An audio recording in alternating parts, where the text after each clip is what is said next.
Have you had access to your full mental capacity and focus over the past few weeks during lockdown? Or have you been like me, where your brain keeps wandering off onto different topics than the one that you were planning to think about or do? Being unfocused, maybe a tad overwhelmed in the mental department, and just unable to get the things done that you were planning to do. If that feels familiar to you, I've got a little bit of information today that might help you to understand what's going on. It was extremely helpful for me. So the background is during this entire lockdown period, I have been so unfocused. It was just like I couldn't get down to the tasks that I had planned for the day. I would get up in the beginning of the day and feel very excited about a few things that I wanted to get done. And then as the time came to sit and do them, came to sit at the computer and just almost froze and, fuzzy brain. I would look at the emails that I was supposed to answer, and each one reading them, I just like, oh, I don't know. I don't know what to decide here. I don't know what to do, and just close the email program down. So the result is I am so behind on some of the tasks that I'd set myself over the past few weeks.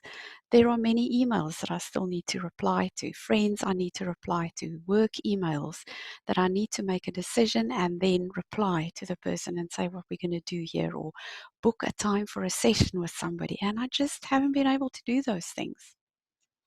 And it was bothering me, of course, because on StrengthsFinder, I'm an activator, not an activator, in fact, an achiever, which means I love ticking things off and feeling like I'm achieving things as I get things done and ticking my list off.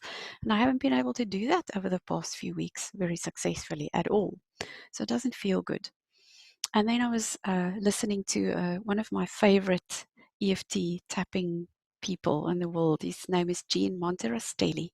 And he made this episode on his podcast, Tapping Q&A, where he talked about the emotional tax. And some light bulbs went up for me, and I want to explain it to you a little bit in a different way than what he explained. And I'll also put the link for his podcast that you can listen to. So I have this book, Your Brain at Work, and it explains the brain in brilliant ways, in ways that we can understand, in metaphors.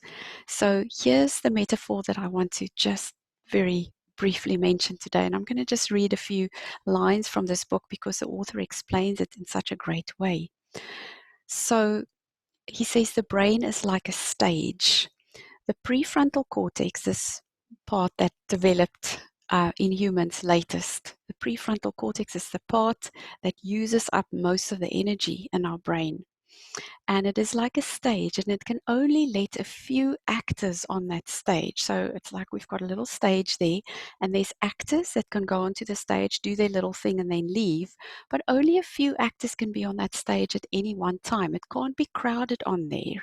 There's only a few that's allowed for the brain in order to work perfectly. So here's what he says.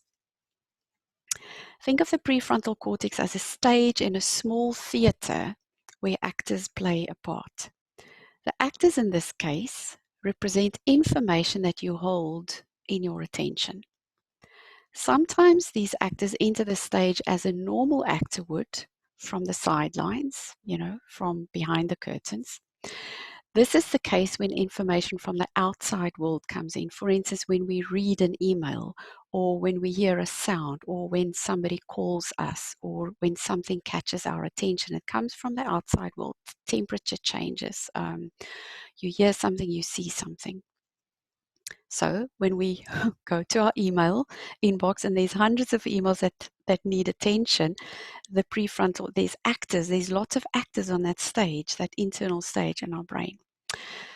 But this stage is also, he says, not like the stage in an ordinary theater. Sometimes the actors can come from the audience, so members of the audience can jump onto the stage.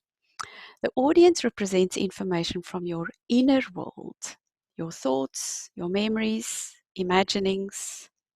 The stage is what you focus on at any one time, and it can hold information from the outside world, information from your inner world, or a combination of the two. So once actors get on the stage of your attention, there are lots of interesting things that we can do with those actors. For instance, understand. To understand a new idea, you put new actors on the stage and hold them there long enough to see how they connect to other audience members. So, um, to information that's already in your brain. So when we read an email, for instance, we have to hold the actors, these email thoughts, on the stage of our brain for long enough to understand its contents, and then we can make a decision. So to make a decision, you hold the actors on stage and compare them to one another to make value judgments. Another thing that we can do with the prefrontal cortex is we can recall information, right? Meaning to bring a memory from the past back to the front of the mind. So to do that, we have to bring an audience member up on the stage. If the memory is old, it may be at the back of the audience in the dark.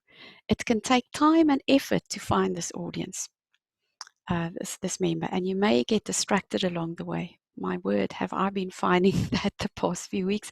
I've been so distractible, even for things about yesterday, and we'll get to that in a moment. So if we struggle to try and remember things that have relevance to the thing that we're trying to decide upon right now, it is very taxing on this brain, and we have to keep those actors on the stage while we try and recall things. So to memorize information, that's another task we can do with this front part. You need to get actors off the stage and into the audience. That's where the long-term memories are, in the audience. And when we try and do that while we do other things, it's not very successful either, because it just gets confusing. There's too many things at once that we need to do with the brain. So sometimes it's important not to focus on an actor, to keep him off the stage. That's another thing that our brain needs to help us with. That is called inhibition. For instance, we're busy with a task and I'm starting to feel like I'm hungry. So a thought from my inner world comes up, and that is an audience member, and I need to keep this audience member off my stage for now, because I'm getting hungry, so this thought is bothering me, but I need to suppress it or inhibit that thought for now because I need to get this task done. Or I may even be in a client session, so I need to inhibit the thoughts about hunger so that I can get this task done. So that inhibition process, like pushing the thoughts away, that takes a lot of effort and energy from this brain of ours as well. It requires a lot of effort, it says in this book. It is also central to effective functioning in life. So we need to be able to keep certain actors off when they sort of butt in or gate crash the party. And we need to bring some actors from the sides of the stage or from the audience into or onto the stage. But the stage can only hold very few actors in one go. So these 5 factors: understanding things, deciding things, recalling, memorizing, and inhibiting, these make up the majority of our conscious thoughts.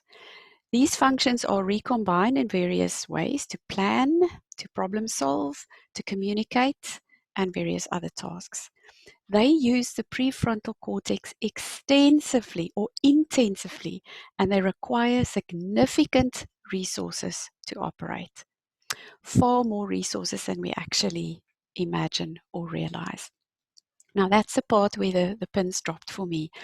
As you know, during this pandemic, I don't know about you, but I have been almost constantly in my brain trying to figure out, how are we ever going to get out of this situation? There's so much loss, heartache, job losses, people whose jobs just came to an end, or their businesses have already failed, or they have to look after extra family members. It's like my brain was trying to figure out all day, all night, how this is going to work. But I couldn't do that all day because obviously I have tasks to do, or I have client sessions or group workshops. So I had to keep pushing those thoughts away. Now that, remember, the inhibition process, that takes a lot of energy. So there is less energy available for the rest of the tasks that have to be happening on the stage of the mind as well. So every time I have to push one of those thoughts away, like, don't try and figure this out right now, it takes energy. So there's already less energy available. There's less space for those actors available than there usually would be. So we're playing on a smaller and smaller stage. There's just not enough space for these actors anymore, or there's not enough energy for them to actually do the job that they can usually do. So every time I got another email and I thought, okay, now I have to decide what to say to this person, or I have to book a session to do an interview with them or something. Like my brain just sort of shut down, got unfocused, like no, because the stage was too small. I was too uh, busy with trying to push the thoughts of the pandemic and what it's meaning and how we're going to get out of this. And it's things that we don't have any answers to right now. There's a lot of uncertainty, but the brain, the prefrontal cortex, the one that makes decisions, plans, goals, figures things out, that one was trying to do it all the time. So I just wanted to leave you with that thought, is perhaps this explains something for you as well. If you've not been able to be as effective or as productive as you usually are in your work life or in your home life, whatever, then this may explain it for you, as our brains have been very hard at work trying to figure out the answer. There is no answer right now, but the brain doesn't give up. That's what it's programmed to do. It is meant to do that for us, to try and keep us safe. It uses information from the past. It brings actors from the audience, memories of the past, onto the stage. And it says, well, if I've got this information, then maybe I can predict the future. And if we do this and this. So there's a whole bunch of actors on the stage from memories. But the problem is, there's so much uncertainty. We can't use what was happening in the past to try and figure out what to do in future, because it's vastly, vastly different. So the brain is just struggling at the moment. Our prefrontal cortex, where all the planning and goals and decision making happens, it's struggling. There isn't enough resources. There's not enough space on that stage. Also, our brain uses massive amount of glucose. Sounds strange at the it's a very glucose hungry organ. So the more we actually use this brain for all this thinking and going around and round in circles, what many of us are doing at the moment, the more it depletes the glucose reserves of our brain. So this doesn't mean go and drink a glass of Coke at all. It doesn't mean that. Eat some healthy things that can supply some slow moving glucose. Um, Supplies like blueberries, strawberries, just healthy things that can help you, but it doesn't deliver you a huge sugar rush and then you crash half an hour later. So we've got to be smart on many levels at the moment. One of the things that helps me at the moment is to write down what is the task that I'm going to be doing right now.